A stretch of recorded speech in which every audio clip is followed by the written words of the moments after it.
우리들에게 복되게 사는 일이란 어떤 것일까요? 내가 나를 아는 일이 아닐까 싶어요. 또한 복되게 사는 일이라고 하는 것은 이웃이 나를 알아주고 무엇보다도 하나님 품 안에 의지하며 사는 일이 아닐까 싶습니다. 그렇지 않습니까? 예수 그리스도께서는 빌립보 가이사랴에서 유대 땅과 이방인의 경계, 그곳에서 제자들에게 묻고 계시죠. 사람들이 자신 그 예수 그리스도를 누구라고 하는지 질문하고 계십니다. 그러자 여기저기에서 대답이 나오죠.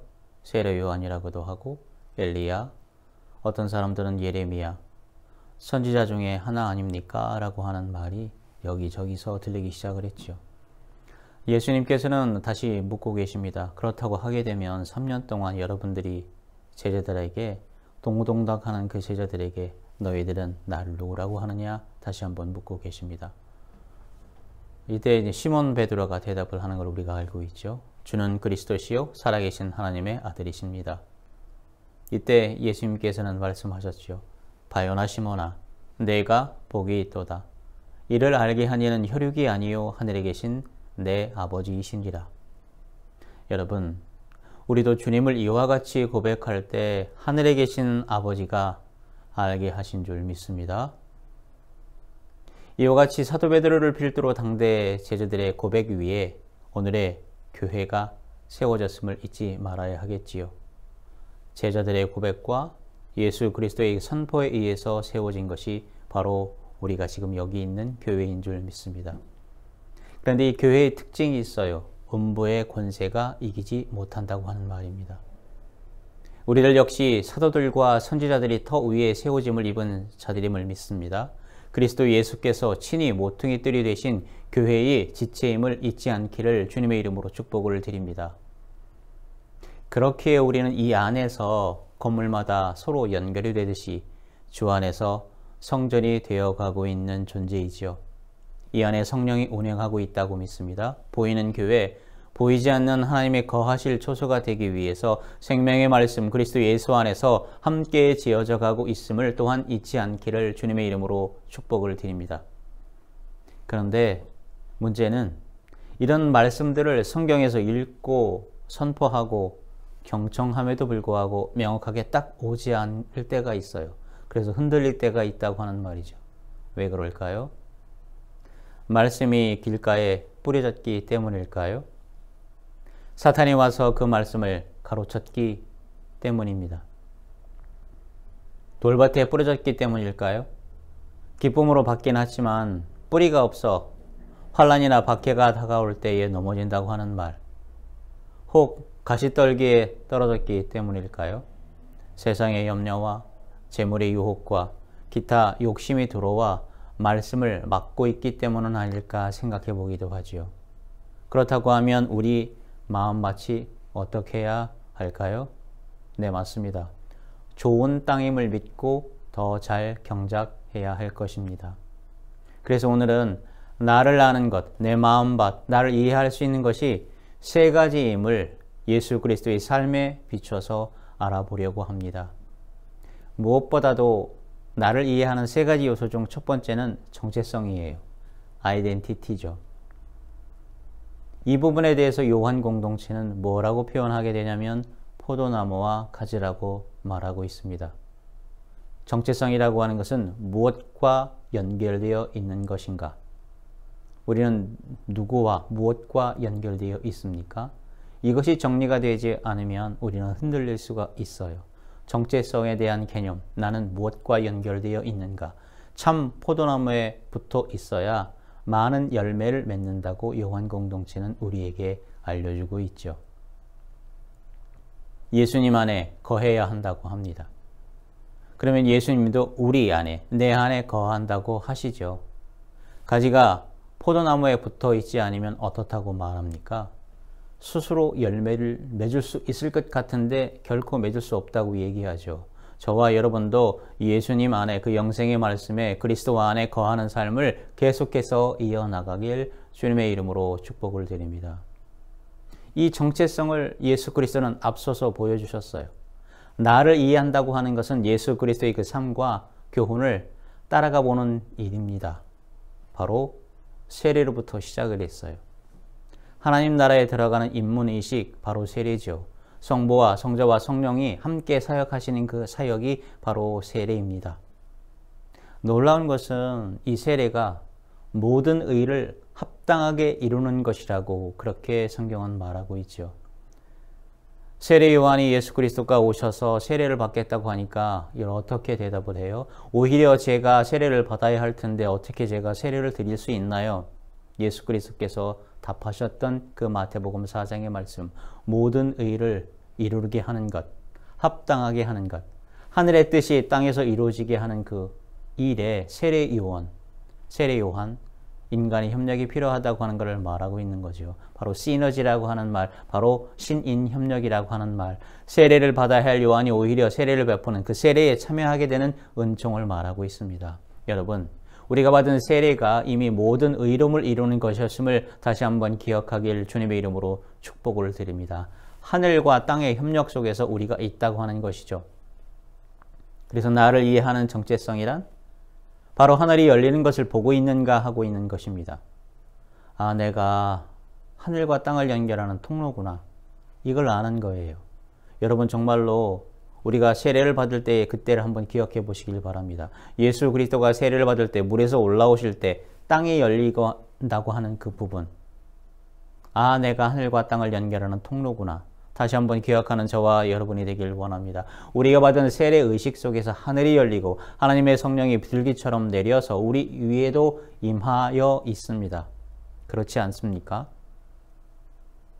단순히 성경에 기록된 것이 아니라 우리가 세례를 받았을 때에 여러 사람들의 그 관심과 축하 속에서 성부와 성자와 성령 그 삼위일체 하나님 가운데에서 우리가 경륜의 사람으로 하나님의 구원 계획 속에 초대됐다고 하는 것, 그 정체성을 다시 한번 기억해야 할 줄로 믿습니다.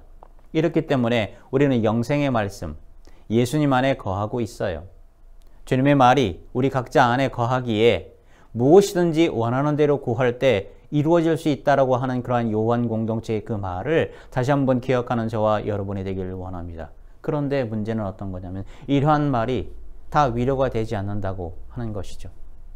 왜냐하면 지금 이 시대 대한민국은 지난 1.2.3 이후에 자영업자, 소상공인들 그 폐업률이 더 확산되고 있음을 우리는 보도를 통해서 알고 있어요. 최근 몇 년간 100만 명이라 되는 그러한 사람들, 그 가게들이 폐업해 오고 있다고 하는 것을 우리 통계는 알려주고 있죠. 우리 교회 주변에도 가게들이 있는데 이웃한 가게들이 어떤 가게들이 몇 개월을 넘지를 못하고 문을 또 닫고 또 다른 곳에 또 인테리어 공사를 하는 것을 왕왕 보게 됩니다. 통계를 보게 되면 창업을 하고 3년 만에 문을 닫는 비율이 약 40%라고 알려져 있어요. 참으로 막막한 형국인 시절을 우리가 보내고 있지요. 그럼에도 버티는 일이 우리에게 요구되고 있는 것이 얼마나 힘들까요? 죽지 못해 산다고 하는 말이 너무나 많이 들려오고 있습니다. 잘 살아보자고.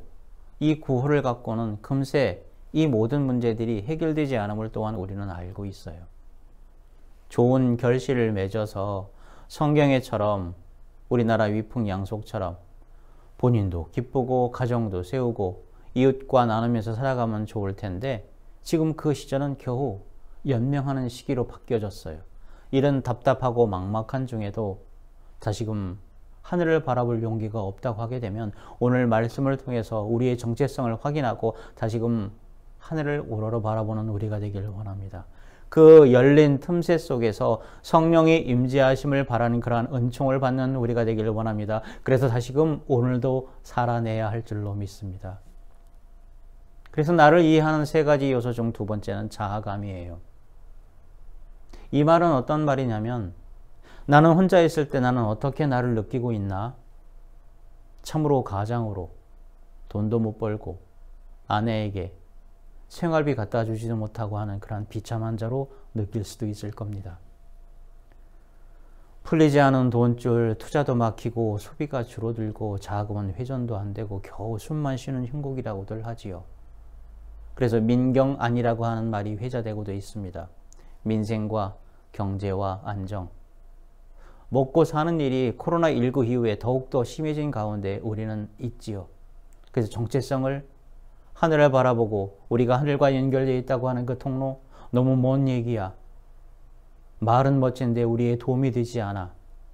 하늘을 바라봐도 음성은 들리는 것 같지도 않아. 이런 자하감, 손상을 입으면 우리 자신, 가족, 이웃, 사회가 나아가 더욱더 힘들어질 것입니다. 새로운 6월이 되었습니다.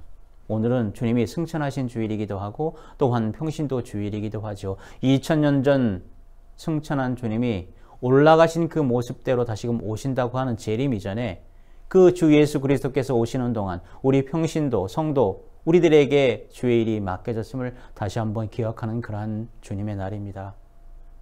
우리가 그리스도의 형상화를 이뤄가는 그러한 책임을 맡았다고 하는 것 기억해야 하겠지요. 그래서 정체성을 확인하고 하늘이 열린 틈으로 소리를 듣는 우리가 되기를 원합니다. 그 열린 틈을 보았을 때 어떤 소리가 들리나요? 너는 내 사랑하는 자녀다. 내가 기뻐하는 너희들이다. 힘내라. 힘내라. 희망을 가져라. 소망을 가져라. 절망 가운데서 일어나다. 어둠 가운데서 빛으로 나오라. 내가 너와 함께 한다고 하는 그 말을 듣기를 원합니다. 우리가 땅에서 태어났지만 하늘에서 온 존재라고 하는 것을 다시금 기억하는 저와 여러분이 되기를 원합니다. 더욱더 울부짖고 우리 각자의 자아감이란 사랑받는 자라고 하는 것, 기쁨의 대상이라고 하는 것, 그 정서를 다시금 회복해야 하는 그러한 일이지요. 이 어려운 시기, 새롭게 다가온 6월을 영생의 말씀으로 힘을 얻어 다시금 행진해 나가길 축복합니다. 그래서 나를 이해하는 세 가지 요소 중 나머지 하나는 바로 자존감이지요. 자존감이라고 하는 말, 이는 나를 스스로 존중하는 그러한 감정입니다. 예수 그리스도는 세례를 통해서 정체성과 자아감을 확인하셨어요. 그 다음에 성령에 이끌려서 마귀의 시험을 통과하셨지요. 부와 권력과 명이라고 하는 이 시험 과목을 패스하신 거예요. 이 말을 다르게 표현해 보면 내면으로 물러가셨어요. 내면으로 물러간 다음에 깊은 데로 내려가셨지요. 그리고 그 다음에 드디어 세상 속으로, 일상 가운데로, 가브람 회당으로 들어가셨음을 우리는 마가복음 1장을 통해서 알게 되지요.